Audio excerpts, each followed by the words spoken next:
नमस्कार दोस्तों and welcome to G Chills. Bharat को फाइटर जेट बेचने के लिए अड़ गया रूस। भारत से मदद मांग रहा या धमकी दे रहा, समझेंगे आगे। क्या पुतिन से डरकर मोदी खरीद लेंगे रूस का Su-57? क्या हमारा एम का बेकार था जो हम रूस का Su-57 खरीदने जाएंगे? दोस्तों, पूरा भारत भले ही रूस को अपना एक सच्चा साथी मानता हो, लेकिन जब हमारी लड़ाई हमारे सबसे बड़े और असली दुश्मन चीन से होती है, उस वक्त रूस कुछ भी नहीं करता। वहीं दूसरी तरफ रूस और चीन की दोस्ती लगातार बढ़ती जा रही है। ऐसे में क्या हमें अभी भी रूसी हथियारों पर निर्भर रहना चाहिए? कई रिपोर्ट के अनुसार आने वाले सालों में चीन अरुणाचल प्रदेश पर कब्जे के लिए हमला कर सकता है। तो क्या ऐसे में हमें रूसी हथियार बचा पाएंगे? फिर हमें खुद से अपनी तलवारों को तेज करने का समय आ चुका है।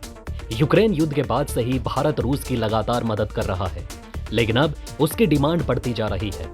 ये बात बिल्कुल सच है कि मुसीबत में रूस भारत का साथ देता है और इस वक्त रूस खुद मुसीबत में फंसा हुआ है। तो क्या ऐसे में भारत को रूस की मदद करनी चाहिए?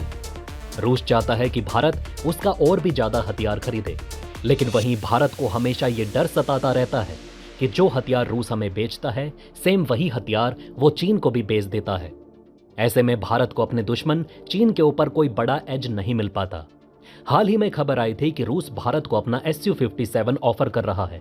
यहां तक कि पीएम मोदी के मेक इन इंडिया इनिशिएटिव को देखते हुए वो भारत में ही Su-57 का मैन्युफैक्चरिंग करना भी चाहता है। लेकिन फिर सवाल यही उठता है कि क्या होगा जब रूस यही लड़ाकू विमान चीन को भी बेच दे। इसी कारण भारत इस लड़ाकू विमान में जरा भी इंटरेस्ट नहीं दिखा रहा।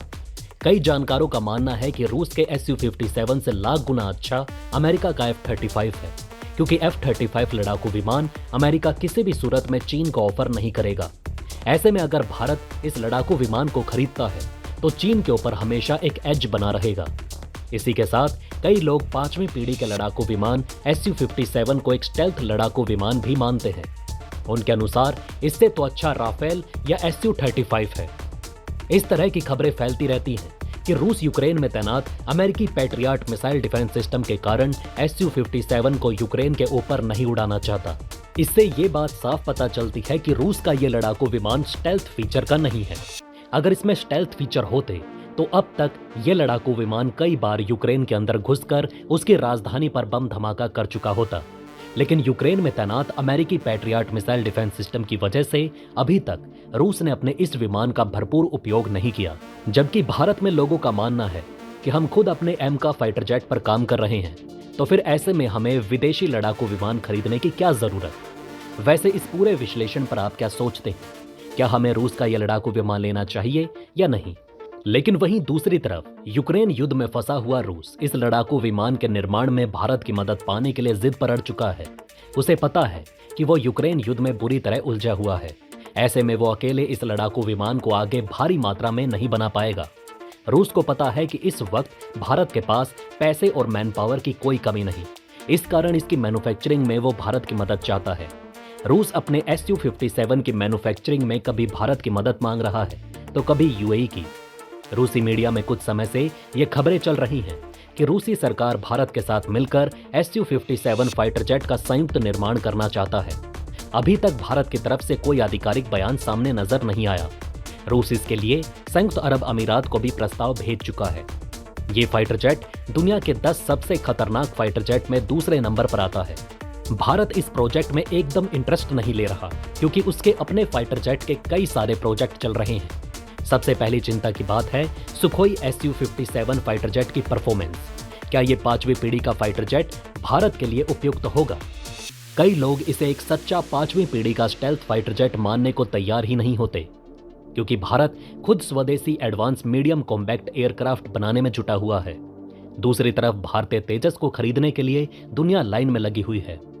रूसी Su-57 के स्टेल्थ होने का दावा करता है, लेकिन कई लोगों को इस पर शक है। लेकिन भारत के नए फाइटर जेट किसी भी खतरनाक फाइटर जेट से ज्यादा खतरनाक होंगे। आजकल मीडिया में आपको बताया गया होगा कि यह विमान राफेल का बाप है, लेकिन ऐसा कुछ भी नहीं। अपने परफॉर्मेंस, मेंटेनेंस और बजट के अनुसार राफेल बिल्कुल मस्त लड़ाकू विमान है और भारत को इसे और खरीदना चाहिए।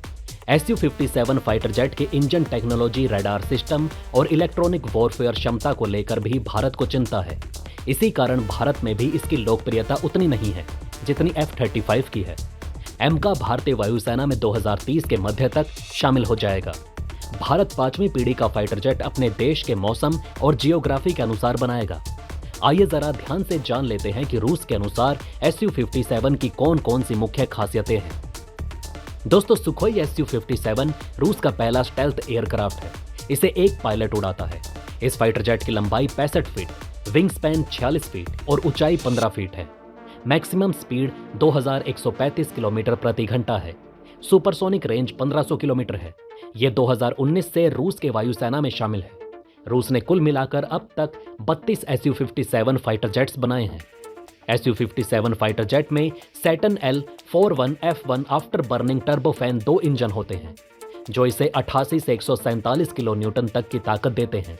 इनकी मदद से यह अधिकतम 66,000 फीट की ऊंचाई तक जा सकता है। इसकी रेंज 3500 किलोमीटर है। अगर 2 आउटबोर्ड फ्यूल टैंक अरेंज हो जाएं, तो यह 4500 किलोमीटर तक जा सकता है। इसमें 30 mm का ऑटो कैनन लगा है। यह गन हर मिनट 1500 से 1800 गोलियां दाग सकता है। इस गन की रेंज 1800 मीटर तक है। रूसी फाइटर जेट में 12 हार्ड पॉइंट्स हैं, 6 अंदर और 6 बाहर, जिसमें अलग अलग तरह के हथियार लगाए जा सकते हैं या फिर उनका मिश्रण बनाया जा सकता है, यानी रॉकेट, बम और मिसाइलें। इसमें हवा से हवा में मार करने के लिए R-77M, R-74M2 और R-37 मिसाइल लगी होती है।